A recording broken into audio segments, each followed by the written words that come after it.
It's a great pleasure to welcome Ian Buruma to the AA. I think it's hard to think of too many people who can match his thinking and the diversity of his thought and arguments when it comes to the relationship between contemporary culture and issues of urbanism and architecture. I first read a piece which was a review a few years ago that Ian wrote of the two books that had been published on India, which was really a wonderful introduction for me to his writing. And of course, over the last few years, it's been a great thing to become friends and get to meet him outside of the kind of usual circumstances of the text and reading, and that's been also a wonderful opportunity for me.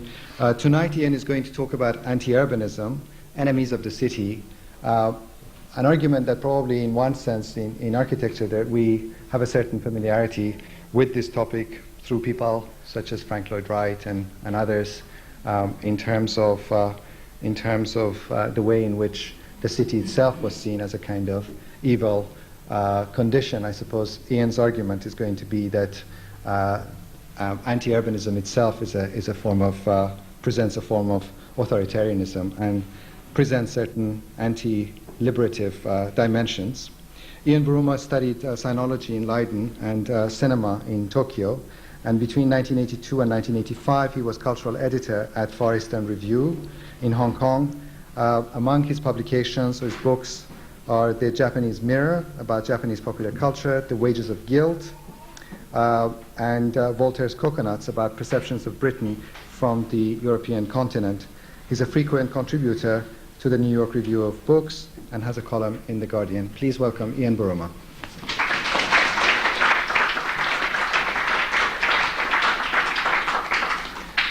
Thank you very much for those kind words. I stand here with a certain degree of nervousness, since I'm not used to speaking at an architectural school, so I hope I hit the right note, and what I have to say doesn't strike you as completely banal. But my talk tonight was inspired by, as I suppose so much that's going on at the moment, by what the Americans call 9/11.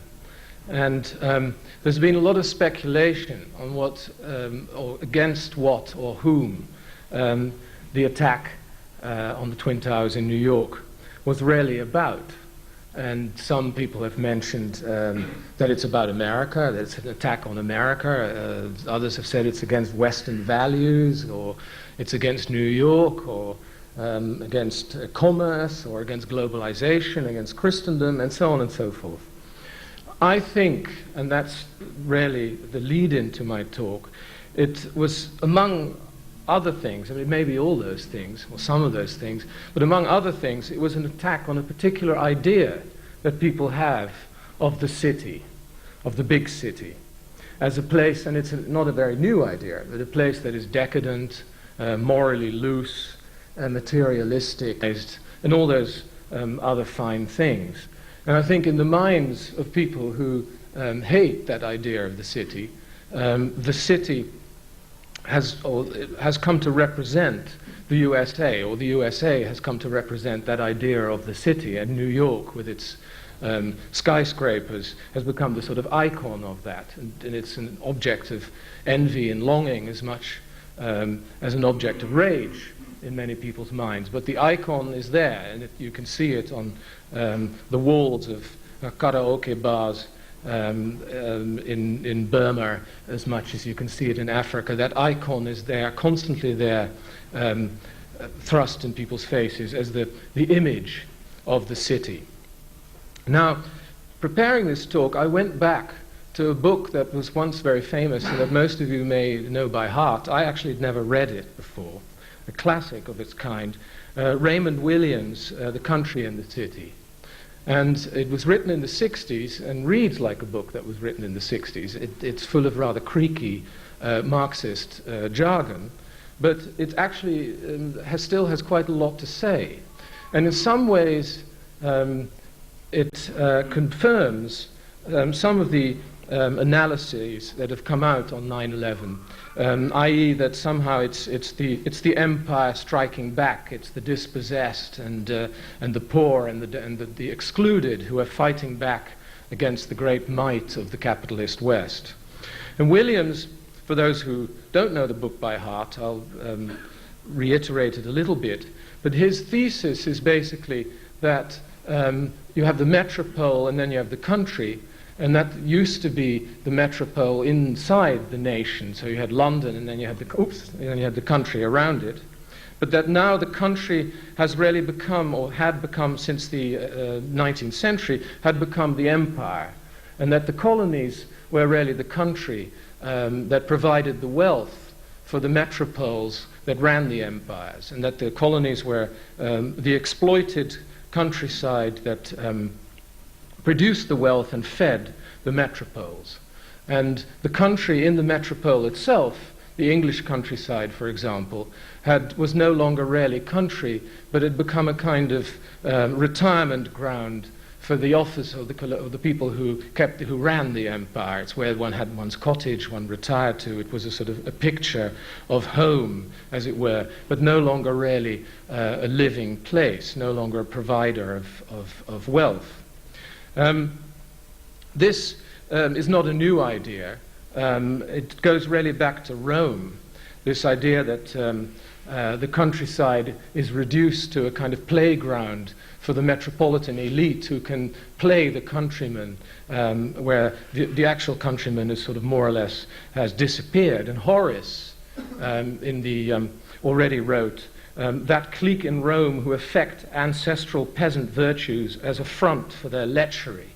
And that's pretty close to what Raymond Williams was arguing too. And the same kind of argument you can hear on the right. Again, boning up on this a little bit, I read a kind of critique of the Raymond Williams thesis by a well-known English conservative philosopher, Roger Scruton. And Scruton wrote about the country, the English countryside, that it was actually a criticism of the National Trust, and that he wrote that the National Trust, although full of goodwill, had turned the English countryside into a kind of open-air Madame Tussauds, a kind of wax museum, where the facades of country life, and which in Scruton's mind, of course, is not just the shepherds and the peasants, but the great houses and so on. The facades are still there, like in an open-air museum, but all the life has been sucked out of them. A museum is all it is. And Scruton, of course, being Scruton, has his ideas on how to breathe life back into the countryside, which involves a lot of rushing around on horses and chasing foxes, which is not what Raymond Williams was about, of course. But in both cases, whether it's right or left, the city is seen as a kind of wrecker of authenticity, of natural life, of a natural order, or what Scruton calls stillness and continuity, and so on. And the settled life. And globalization, which again I think is a variation of that idea of the city, is blamed for the same kind of thing. It's sort of, in the eyes of its critics, it's turning the whole world into another American town. The assumption, therefore, is that country life, as opposed to the city, that the image of country life at any rate is authentic and pure and natural, that the order in the country is natural, and that this is corrupted by the city and by all the values associated with the city. And this kind of thing is played out in many morality tales, and you see it in a lot of films made all over the place, but especially in what is known as the Third World. And I've seen many movies in countries like the Philippines and Indonesia and so on, which almost all have the same storyline. It starts off with a young man, usually, it can be a young woman, in a village, poor but authentic and all those things, who is then lured by the bright lights of the city, and the young man and woman then gets on a bus, moves into the city, and is then suddenly cast adrift in an indifferent and lying and inauthentic world where if it's a young man, he soon drifts into petty crime or dire poverty. If it's a young woman, usually into prostitution. And at some point near the end of the film, the sense of alienation and feeling lost in this new jungle explodes in a moment of sheer violence, usually a bit like Samson pulling the pillars and bringing the house down. And that is usually the kind of catharsis that comes at the end of this morality tale of urban corruption of the country man. And one of the elements that is very much part of that view of the city, and again, of course, this kind of story does take place every day. It's not as though it's a complete fantasy. But one of the persistent elements in that kind of morality tale is the idea that the city lies, that the inauthenticity of the city is expressed through a society where there is no real honesty, where nothing that people say can be taken at face value. It has something to do with literacy even. Again, Horace wrote about this when he said, "What can I do in Rome? I never learned how to lie." But there are many examples of this, and I remember visiting in Scotland some years ago in Callander, a place called the Rob Roy Centre, which is a kind of wax museum dedicated to Rob Roy, the Scottish hero, the authentic man of the wilds of Scotland and so on. And you see a 3D I think I remember this correctly. It was a hologram of Rob Roy's face. In fact, a second-rate actor who was hired to be Rob Roy. It's not Rob Roy's actual face, but there he is in 3D speaking to you. And what he says is remarkable, because what he says is many things, but the line that I remember best is, he says, "A man's word used to be as good as his honour, but in Edinburgh and England, a man will tell you one thing and write another."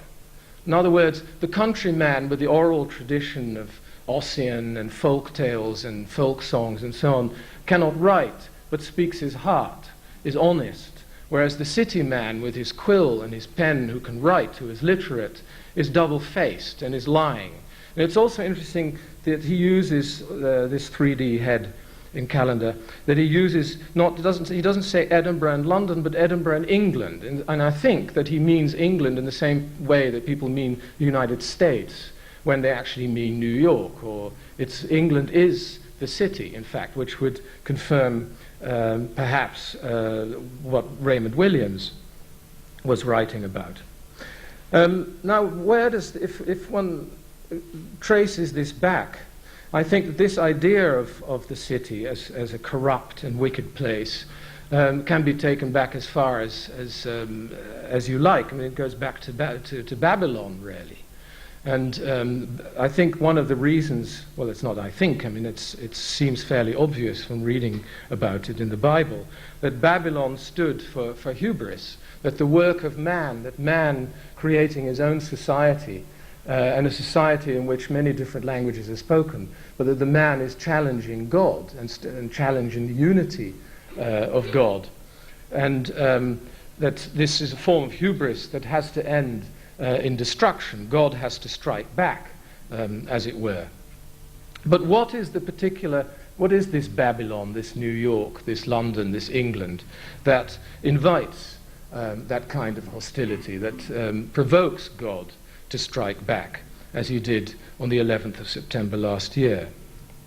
And there, I think, we can be a bit more specific, because there are many different kinds of cities. Obviously, there are cities built on princely power and cities built on religious worship and so on. But I think that the Babylonian idea of the city always involves a city where the marketplace is at the center of things, where people trade. And this has its admirers.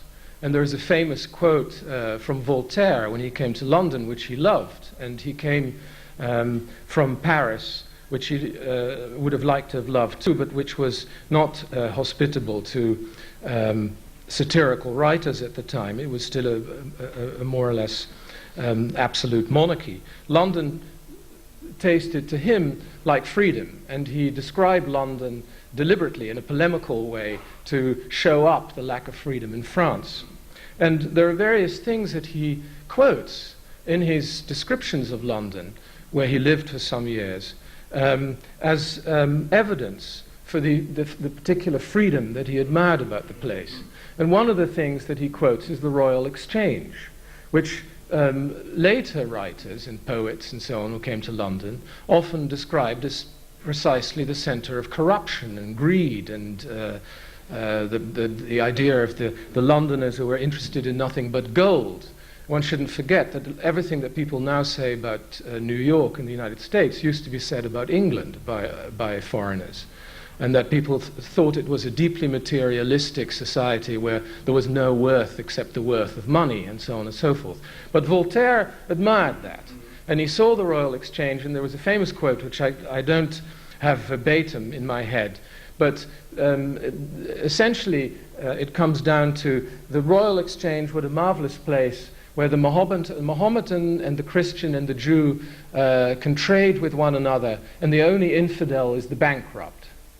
And it was actually a more profound statement than it sounds, because it showed that trade to him and the freedom to trade was the one way that people from vastly different backgrounds and languages and religions and so on actually had an interest to get on. And because of trade, of course, you have to have rules and which lead to secular laws, which, with luck, then lead to political institutions which guarantee these freedoms. But to Voltaire, in other words, what was seen by many as crude materialism was actually seen as a sign of liberty. The same, by the way, and this is getting away a little bit from the subject, goes for the tabloid press, which already existed in the 18th century in London, the scandal sheets, which again were denounced by many people of taste, not by Voltaire. He saw it as an unfortunate byproduct of the freedom to attack public figures, an excuse still used by the editors of The Sun and the News of the World to this day. Not that they know it goes back to Voltaire, but nonetheless they still use it. So the big city based on trade essentially or necessarily involves a city with mixed population, with people who speak different languages, precisely as in the Tower of Babel, who have different religions and so on, which makes, again, in the eyes of its enemies, the city seem like an alien place, a center of foreign contamination, if you like. And many of the most reviled cities literally are places that, of foreigners or with strong foreign influence or even settled by foreigners. I'm thinking, for example, of Bangkok, which is very largely a Sino-Thai or Chinese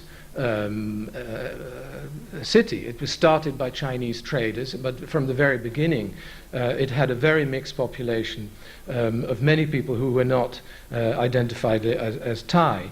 And it still has a very strong Sino-Thai flavor, which is why, thankfully in Thailand, this has not led to the kind of fascist bloodshed that similar situations have in other countries, because there's an essential tolerance about the place. But the enemies of Bangkok, and there have been such people, talked about Bangkok in the same way that anti-Semites in late 19th century or 20th century Vienna spoke about Vienna, or indeed Berlin, the place of foreigners. And the foreigners are there because such cities, the cities based on the marketplace, with rules and liberties, were also a refuge for all kinds of people who escaped from the lack of freedom in their own place, whether it's a village or their own societies. Freedom seekers of various kinds, and this can be political freedom, it can also be sexual freedom, which is a very large part, I think, of the attraction of the city for those who are attracted by it. And in our own time, we only need to think of the gay areas of New York and San Francisco and London and so on to see an example. But this has also gone on for much longer than the last 20 or 30 years. And indeed, women play an essential part of this. If Elizabeth Wilson, who's written a very interesting book on this subject from a feminist perspective, is to be believed, and I think she is, that her argument is that the big city was the one place where women could find sexual and personal liberty, which is yet another reason for the haters of the big city to denounce it. The sexual liberty implies something else too, which is the city as a provider and a place of fantasy, a place which of course leads into the image of inauthenticity. But the city as a place of fantasy, I think, is also very strong, and it's very interesting to see the differences here between the kind of fantasies that are indulged in cities in various cultures and various parts of the world.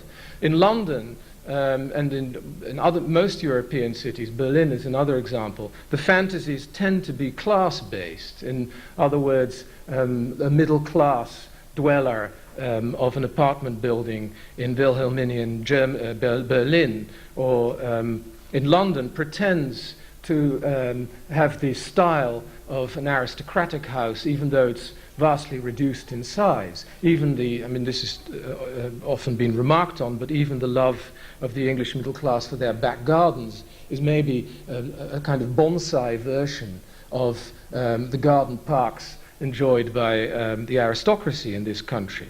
So to the extent that European cities and the architecture, especially in the 19th century, reflect something that an aspiration to be something that they're not, I think they're often class-based.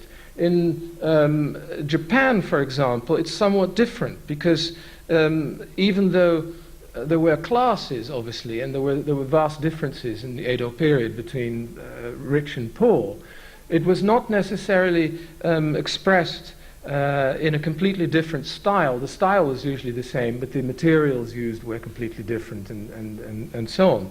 But the fantasies provided were often more elaborate and interesting than in the West. And in Edo, the forerunner of Tokyo, there always used to be, or in every major Japanese city, there used to be areas that were officially marked basically as places of fantasy.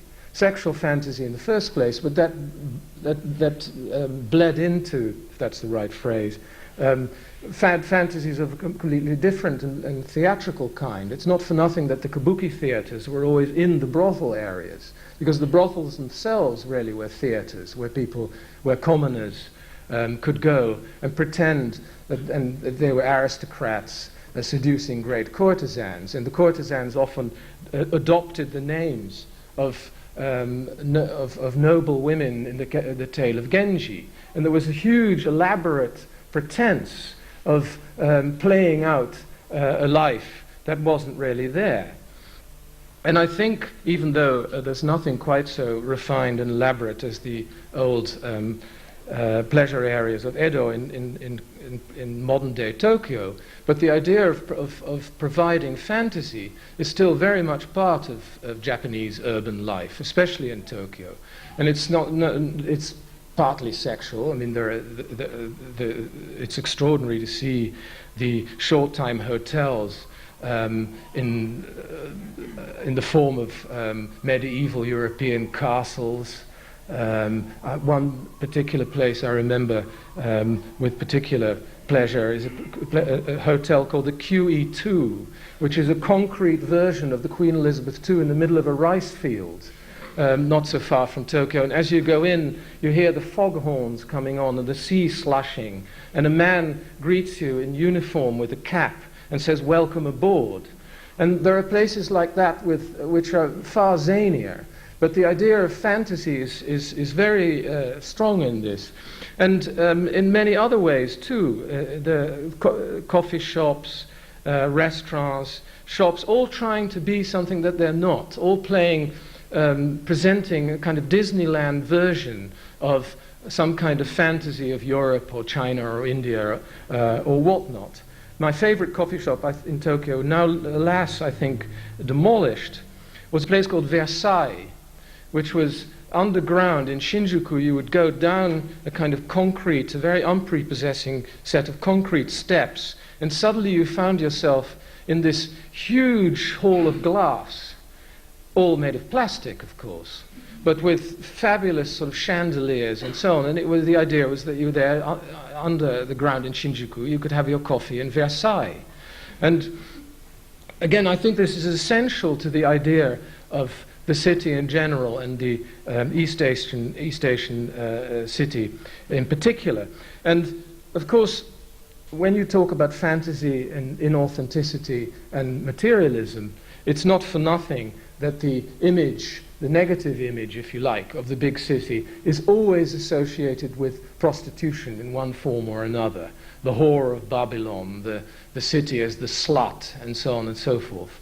And sexuality as a commodity, to use a more contemporary piece of jargon, was very much part of that idea of the city.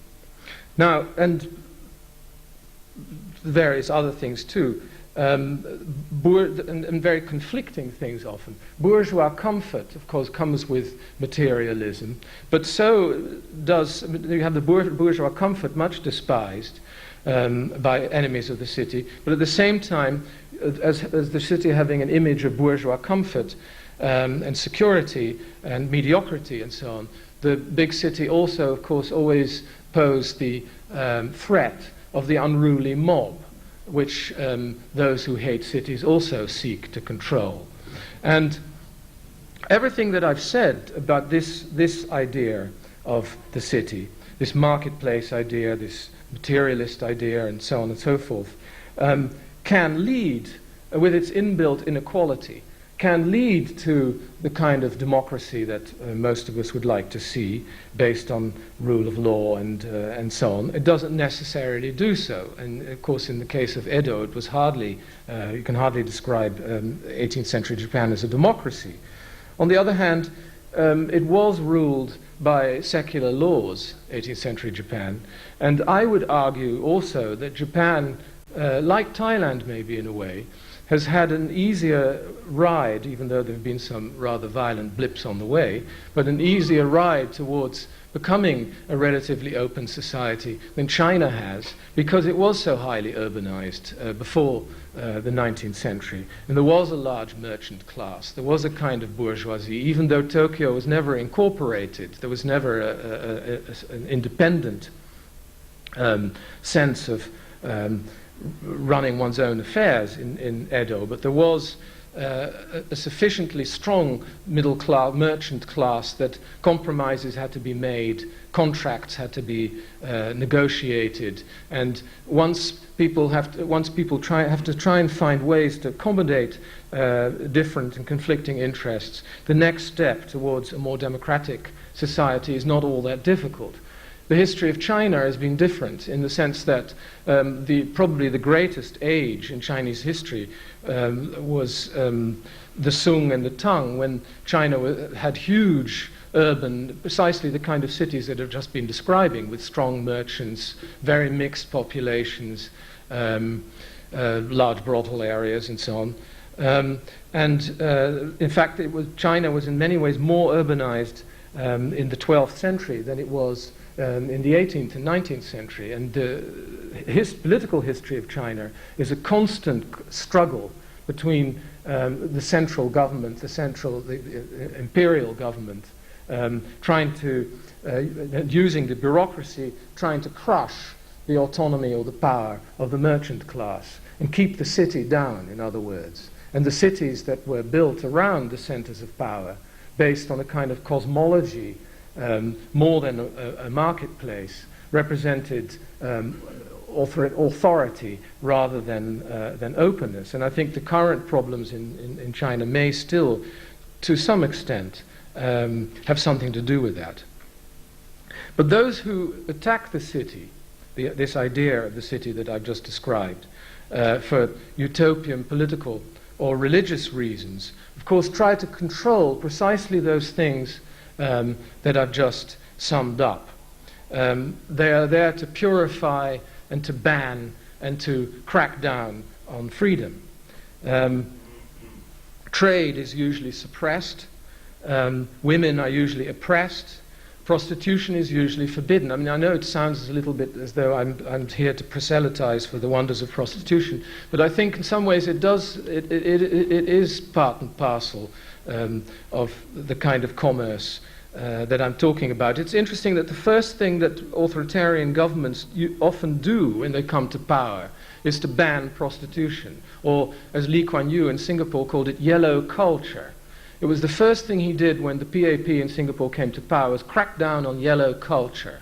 And that could mean, it didn't just mean brothels, it also meant, in his peculiar puritanical world, it meant jukeboxes, which suddenly had to be forbidden, because otherwise people would run out of control.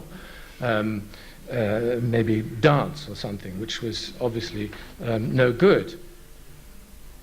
And now there are obviously political reasons why these crackdowns on the city, as I've described it, would take place.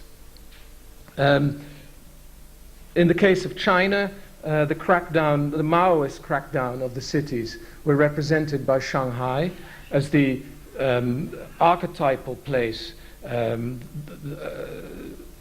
city that was considered to be alien, the city of fantasy, the marketplace, capitalist, and so on. For obvious reasons, that had to be cracked down on. Phnom Penh had to be cracked down, had to be destroyed by Pol Pot, because again it was seen as something alien. It was the merchant class was largely Chinese. It had to be cracked, had to be smashed. The intelligentsia was seen as a threat, which is of course a very urban phenomenon. Anybody who wore glasses ran a risk of being tortured to death or executed. And that was also very much, the Khmer Rouge deliberately used the poverty of the countryside, where they recruited most of the Khmer Rouge, to exploit their rage against the city, and in particular the merchant class, and in particular the Chinese merchant class of Phnom Penh.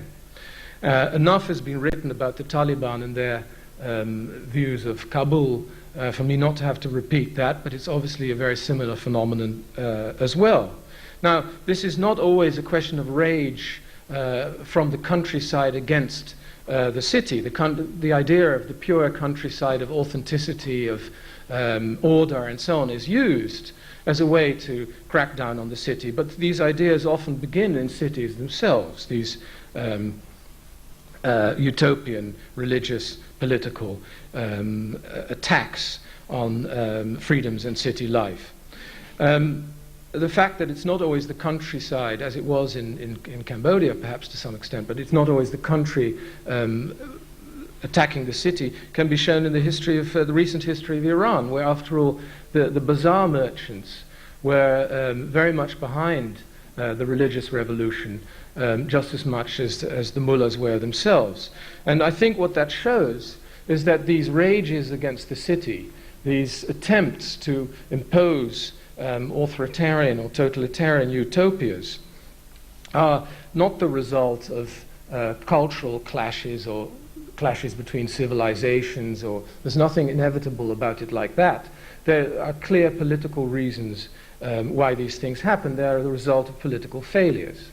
And in the Middle East, I think that's patently clear, that what secular solutions have been employed have largely failed. They failed to bring prosperity and liberty, and in the end, utopian and religious rage is all that's left to people who want to oppose it. And who want to impose it by presenting people with images of a purer, more spiritual, more authentic society. Now, the result of these anti-urban explosions is often more cities. But the result, the kind of cities that come out of this are usually very anti-urban cities. And there are quite good examples of that. Some of them never, of course, leave the drawing board. Albert Speer's Germania, I would describe as a typical example of an anti-urban city. It's a huge and grandiose blueprint for a city without life, where everything is controlled, and a place where everything is controlled cannot be a city of the kind that I would favor. Pyongyang is another very good example of an anti-urban city. In fact, the whole place is a facade. It's a film set of a city. It presents the idea, a screwy idea of a grandiose city with an Arc of Triumph and even a kind of Babylonian skyscraper which was never finished, which just stands there as though it was a punishment for Kim Il-sung's sins. But you don't see city life. You see privileged people who scurry about rather furtively. You see organized activities of one kind or another, but otherwise it's a place of empty facades built to impress with its grandeur, but without urban life. Now, the interesting thing is, where does, and I think Rem Koolhaas must have spoken here about this before, where the modern Chinese, the current Chinese city, the Pearl River Delta, would fit into this, which is a very peculiar hybrid, because on the one hand, it's semi-capitalist. It is based on a kind of marketplace, but it's a marketplace controlled and guided by the Communist Party. And there is prostitution, so that's good. But quite how to gauge the nature of Shenzhen and the Pearl River Delta and the contemporary Chinese city is very difficult to do, because it's a little bit like a capitalist version of Pyongyang. It's a communist government's attempt to build what they think is a prosperous capitalist city, but nevertheless where real spontaneous life has to be controlled and oppressed. And so it has all the hallmarks of a real city without really being one. And the one saving grace of this is, of course, that the element of the city that I mentioned before, of it being a refuge for people in search of liberty, does kind of operate there. It is a frontier city. It's the kind of California of China, in the sense that young people from all over China do come down south to get away from their families, to get away from all kinds of official interference, to just create an extraordinary kind of liberty there, despite what the Chinese government would like. So there is actually life, but therefore it's very difficult to classify the modern Chinese city, but I think it's something that we may see more of in the future, since this model of authoritarian politics and a kind of mafia capitalism is one that so far has prevailed. I mean, I think it's a very dangerous model, but it's obviously an attractive one to many people. And one hopes it won't prevail, but it may do, and we'll see more and more Shenzhens. The idea of the planned city, of the authoritarian city, where things are controlled and zoned and so on, are, needless to say, attractive to a certain kind of architect. And Corbusier is, of course, the prime example of this. But many attempts of planners in the last 40 or 50 years come very close to it too, of creating a kind of ideal city where there is no spontaneous life, because life has to be zoned or controlled or streamed and so on. Now, what to do about this? Well, for the political problems that I've discussed, there can only really be political solutions. And that goes for the Middle East as well as China or anywhere else. As far as freedom and civil liberties are concerned in the cities as we know it, I would promote precisely those people that the haters of cities denounce.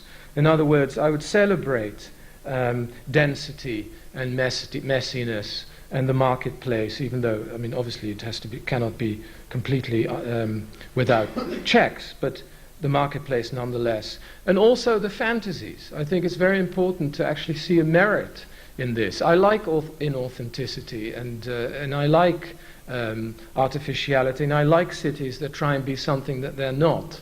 I've never been to Buenos Aires, but I know Berlin quite well, and I know Los Angeles quite well, and I know Tokyo well. And I like the way that you can see how people try and build their dreams. And the fact that these dreams are often tawdry and rather sad once they're executed is something you have to accept, because so is the human condition.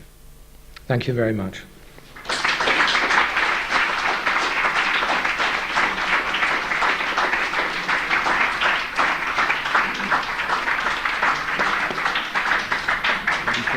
Yeah, sure. Sure. Now comes the easy part. For Yeah, I mean, so. I think it's a wonderful set of provocations. Hopefully there are some questions from you. Who would like to start? We've got a microphone, and I see hesitant hand beginning to go up over there. Yeah, why don't you?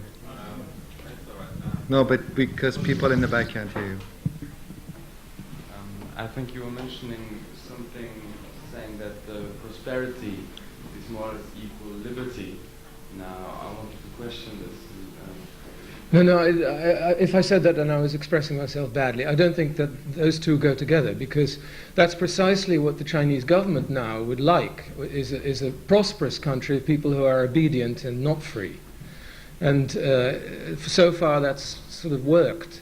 I don't think prosperity necessarily equals liberty, and I think liberty, in fact, often, what liberty often does entail is inequality.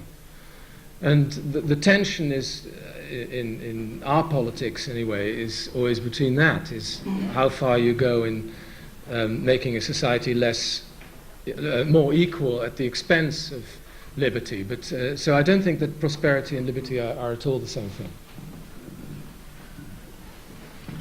Could you pass the microphone to the front, please? Just pass it this way.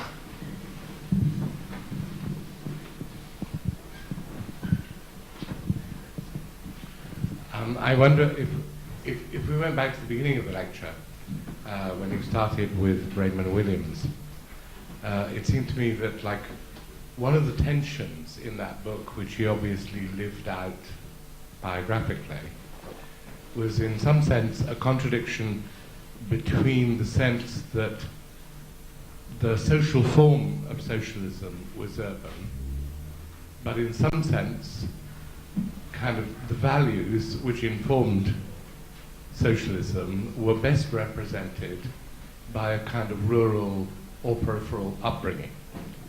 And it seems to me, that way that Williams kind of has of representing that is kind of actually indicative of a very long kind of tradition. And I was thinking during the lecture whether, instead of just thinking that there's like an anti-urban, I mean, I absolutely accept your point, but at what level it isn't a sort of constitutive element of what you might call the monotheisms. I mean, that is to say, it seems to me that it's characteristic both of Islam, Judaism, and Christianity to both posit the notion of aggregations of people. There has to be a congregation, in some sense, to kind of animate the religion, and in that sense, it kind of predisposes itself at least to aggregations of population, something like a city. While each of those monotheisms also imports certain kind of anti-urbanism and kind of pro-rural, that what you might call the authenticity of a relation to a land, of the sort of heroism of farming, of the honesty of kind of non-commodity trading, of the virtues of charity and the sort of farming family. And that in some sense, that gives a kind of constitutive ideological kind of conflict. One knows from historical research how antipathetic, for example, Christianity after the Roman Empire is to the city. But at the same time, it can't but base itself on aggregations of populations. So it seems to me all the way through, especially in monotheistic relations, that there is that problem. Yes, I would agree, but for the same reason, I think monotheistic religions are usually antithetical to political freedoms. I mean, they've been an impediment more than anything else. But there's another aspect, I think, of Williams, and I defer to your superior knowledge of his theories, but which I think I detected in it, is that he, as a Welshman and somebody who grew up in the countryside, and as a socialist, wanted to sort of reclaim the country from the image and the reality that it's had for so long in this country, that it was a place of landowners and garden parks and hunters and shooters and so on. And he wanted the kind of authenticity that he sought was to sort of reimpose a different set of values on rural life. And the same thing, I think, probably goes for, since he himself linked it to the Third World, to a lot of theorizing about Third World politics.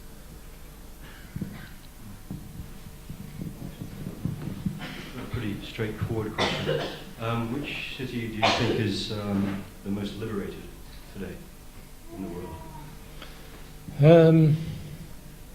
Considering, if you took something like London, the problems of planning restrictions and things like this, which city do you think is well, if planning restrictions is the yardstick, well, then you'd have to say Shenzhen is probably, I mean, it's a complete free-for-all, and Tokyo is, you can do anything. But in other ways, of course, it's less free. Well, London comes fairly close. It's to an ideally free metropolis. In other ways, Tokyo does too. So, I mean, all the cities my favorite cities tend to be places that are messy. Could you pass it here and then it goes to the back? Thank you. I think this fascinating talk, I find very difficult to pick up any one point in it, but I think it is very apposite to what we're facing in London today. And I really think that September the 11th, bar the terrific loss of life, was one of the greatest blows for freedom that there has been in the destruction of what was an obscene monument, the World Trade Center. And we are facing here a cry and a plethora of tall buildings. And tall buildings, to my mind, are completely antisocial. They have no regard for the man in the street whatsoever. They reduce him to ants scurrying between these horrors. And so I think really that what I feel is that we have got to put up a big fight against these things. And I recall there is an exhibition on at the Architecture Foundation at the moment, which you may have seen, of which the centrepiece is Clinton's cigar. This obscenity, which is completely without any regard for true civic values in planning, and reduces again the man in the street to a mere puny object, which is there to satisfy big business. Yes, I would like to put in a good word for obscenity, though, because let me describe two situations, both of which we've all been in, I assume. But one was the first glimpse I ever had of Manhattan when I was 19, was coming in from the countryside where I was staying, and you take a train. It was from Westport, Connecticut, and you take a train, and before you get to Manhattan, you suddenly go underground. And I emerged in Wall Street Station and suddenly find myself surrounded by these huge skyscrapers, which I'd never seen in my life. And I must say, I was thrilled. It was an amazing moment. Now, compare that to the kind of streets that London, alas, is too full of, which have followed your philosophy of the human scale, one little house next to another, and so on. These great sort of snakes of three-story houses, which is a deeply dispiriting experience, especially in the rain. And I think that the Twin Towers is actually a rather maligned building. I think it had a kind of beauty. Well, clearly we are parting company. Yes. Having suffered the South Bank, for instance, where the microclimate is appalling at times, I don't think that this is the way we necessarily want to live. I agree with thrills and I agree with drama, but not at the expense of the well-being of people. Oh, yeah, sure.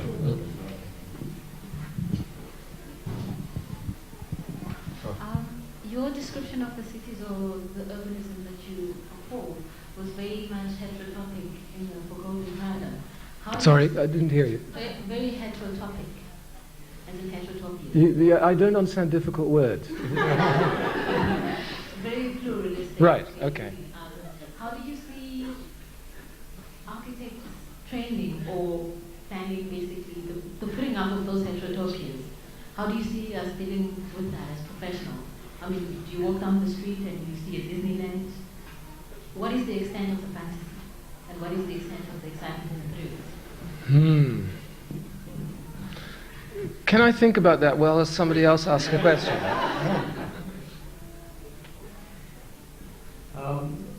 It's a question about density, and there has been quite a lot of talk, for instance, from quarters of Remco House, but many others, about the fact that now it is possible to live, say, not very far from the M25 or Heathrow or wherever, and still consider that one is living in London, in a big city. Something which I think would not have been possible 100 years ago, possibly not possible 50 years ago.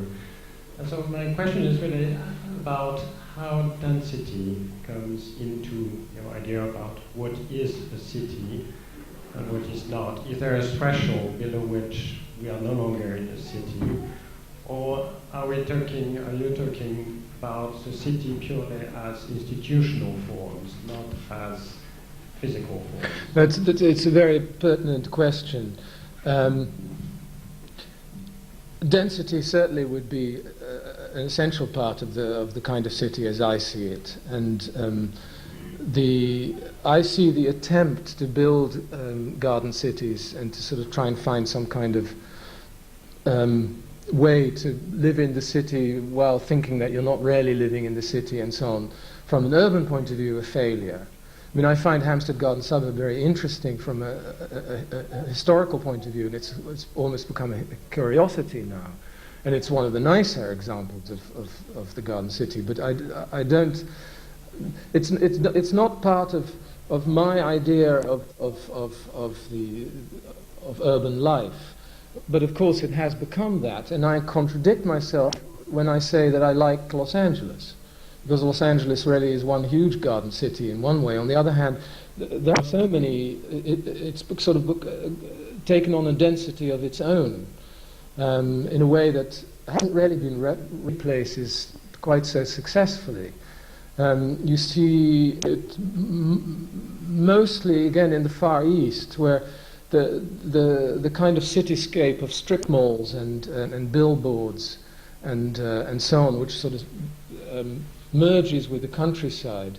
You see in Japan very much, because it is such a free-for-all in development. You see it less in Europe, and it's incontestably part of city life in our time, but it's not part of what I think density is very important. I think street life is important, and so to answer your question, I think it is important. I don't think it's the main thing is whether it's tall buildings or low buildings. I think the main thing is that you create spaces for the maximum chance of human interaction, and that can take place in tall buildings, I think. And even tall buildings, it's very interesting to see one of the reasons, well, it's very interesting to see the high-rise buildings and the suburbs of Hong Kong, because a kind of modernism, even Singapore to some extent, but much more Hong Kong, a kind of modernism still persists there, which here is denounced as a completely wrong-headed idea, a mistake, should be abandoned, we should never build like that again. And in Hong Kong, people are still building like that, sort of endless high-rise buildings, and all over China, in fact. And what is interesting is to see, or to try and figure out why somehow it looks more human there than it does in the outskirts of Dresden or Birmingham or Philadelphia. And partly it's because of the nature of urban life in China, where immediately these kind of buildings are surrounded by markets and shops and restaurants and little plazas and so on, so that there is actually city life in the middle of these huge housing estates. So it can be done with high rises, and which actually in Hong Kong are livelier than a lot of sort of very low-rise streets are in Northern Europe. So I think, I'm speaking as a complete layman here, but if you ask me, what is the role of architects, I think that would be one of them. So are you going to answer the question about heterotopia now, or? I'll do you still want to? think a little bit more. Okay, we'll go here and then we'll go back here. Can you pass the microphone? It's not, I mean, I can make myself be heard. Not the tall and the low buildings, but the old and the new buildings. How can you talk about like a city being full of surprises when it's always the same buildings? And what about the brandscape that's going around, making all neighborhoods look like the same? Yes.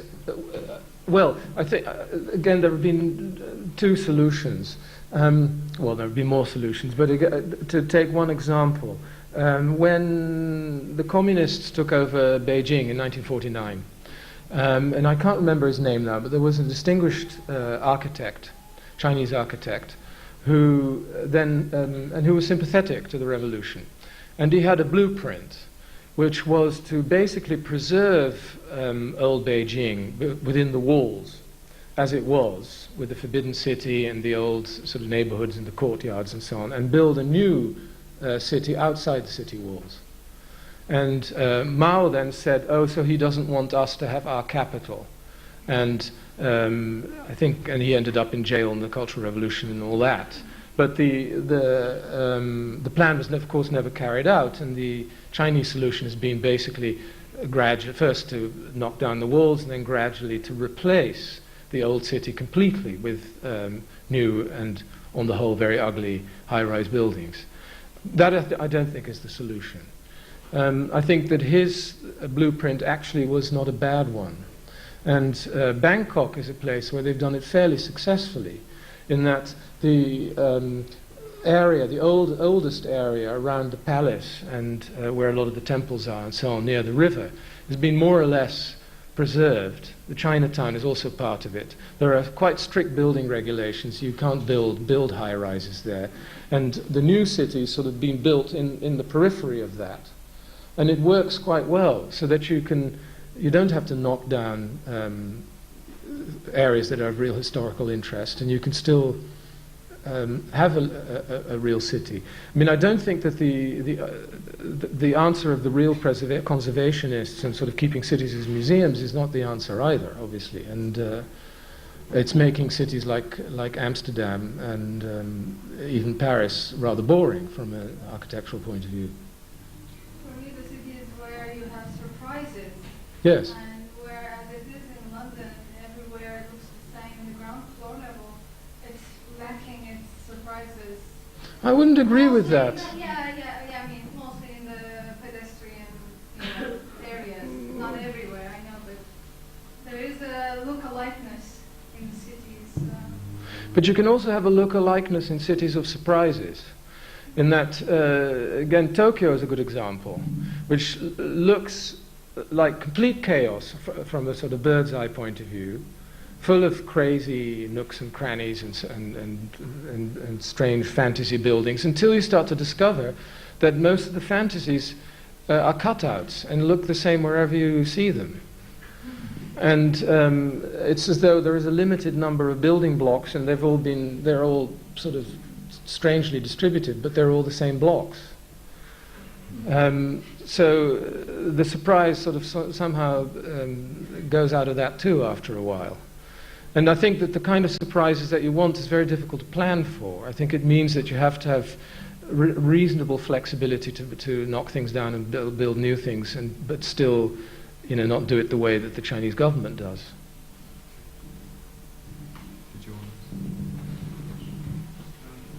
I was very interested in your notion that cities. Can you speak to the mic so they can hear you? I was very interested in your notion, in your imply that cities today try to fit in the American model of evolution in the context of globalization. If you care to elaborate on that? Well, I mean, I think when people say globalization, they rarely mean Americanization, and when they talk about modern development, they have some kind of idea that the whole world is going to look like, as Randy Newman said, another American town. And I think one has to be very wary of that kind of conflation, because it isn't necessarily true. Even on the level of pop culture, it's not true. And that, as an example, now in Asia, which I know better than other non-European continents, but pop culture is actually much more influenced now by Japan than it is by, well, I don't know about much more, but at least equally influenced by Japan as it is by the United States. And Japan has become a kind of, playing a role that it's played for more than 100 years, as the kind, things from the West come to Japan, get sort of Asianized, and then go to the rest of Asia. And which is also a form of globalization, and including commercialization of culture and so on and so forth. But it's not the same as Americanization, even though the original impulse in Japan often came from America. But it ends up looking different. And the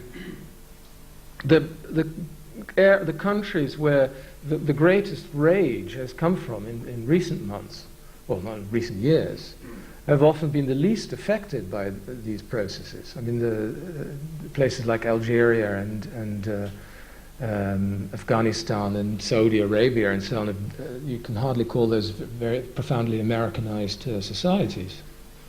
And ones that have been much more affected by Western or Japanese or at least capitalist commercial culture, on the whole, have been relatively stable. And again, I think Thailand is a much underrated, they're going through terrible problems now, but it's a very underrated country in that way. And a much more positive model, in my mind, than the kind of Singaporean Confucianist model. Sorry? Or indeed in Malaysia.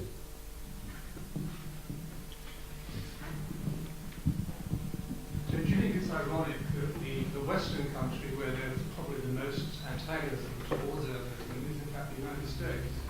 The Western country, the most anti-American country is America. The Western country where there is most antagonism towards the idea of the city is probably the United States. Yes, it's a great tragedy to see Midwestern towns that have basically been gutted.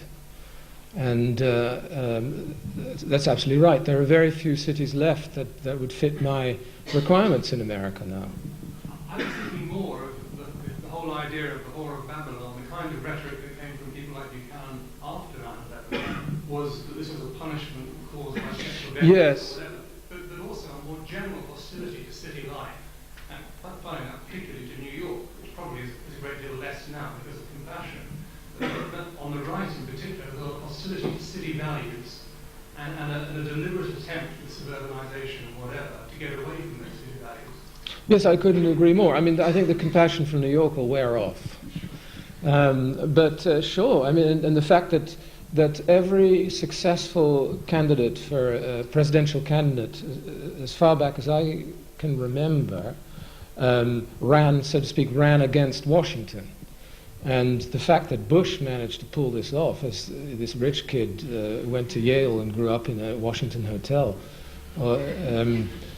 managed to be a good old boy. It was pretty deft maneuvering, but he did it. And it's what Carter did, it's what Clinton did, and they're all running against Washington, which is really... And you see, actually, I didn't mention this, but I thought about it a lot while preparing my talk, that, of course, the basis of a lot of Western movies is precisely what I'm talking about. It's the villains with the black hats are always working for the big city guy who's financing the railroad. And the railroads are always a symbol of villainy in this. And it's always the guys with the country values who speak straight and shoot straight, who want to oppose the villain. And the villain usually turns up in his sort of his golden watch and his three-piece suit, and he comes from the East. And they're, of course, the ones that built America. But the guys who represent the Wild West are the ones who represent honesty and authenticity, etc., etc., etc. And those tensions clearly are still there in the United States. You're quite right. Frank Capra movies are exactly the same. Yeah. But it's also true to say that in terms of architectural debates, there have been people who have probably promoted ideas not too dissimilar from some of the things that you've been saying. One thing that is an issue, though, is that there seems to be the need for slightly more to be said beyond the authentic and the inauthentic, in a way. And I think it comes at the moment when you start discussing, for example, your interest in kind of mercantilism and the development of the messy life. And then quickly, sort of through the back door, you mentioned, of course, it needs to be controlled in some way. You need to have checks and balances.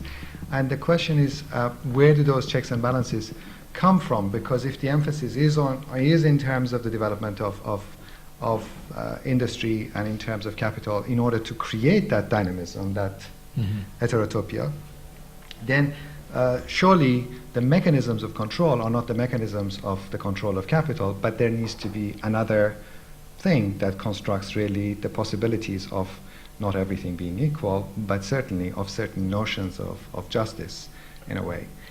And if you follow that argument, it means that there has to be also certain statements. Maybe that's why you like London, because there are certain conditions of law, of how things should work and shouldn't work and so on, which maybe in Shenzhen doesn't quite work like that. So in some ways I think that there has been too much, from my own personal point of view, I think there's been too much emphasis paid on the kind of positive attributes of capitalism. Of libertarianism. And that then leading to this idea of openness and diversity and so on, without really also discussing at what kind of cost. You know, what do you get? No, I agree with that, but that's why capitalism without some kind of representational system or democracy, you end up with Shenzhen. Sure. That's clear.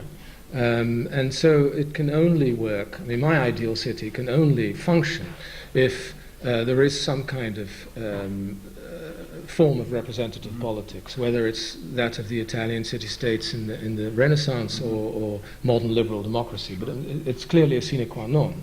And simply to leave it up to developers and capital and so on is obviously not desirable.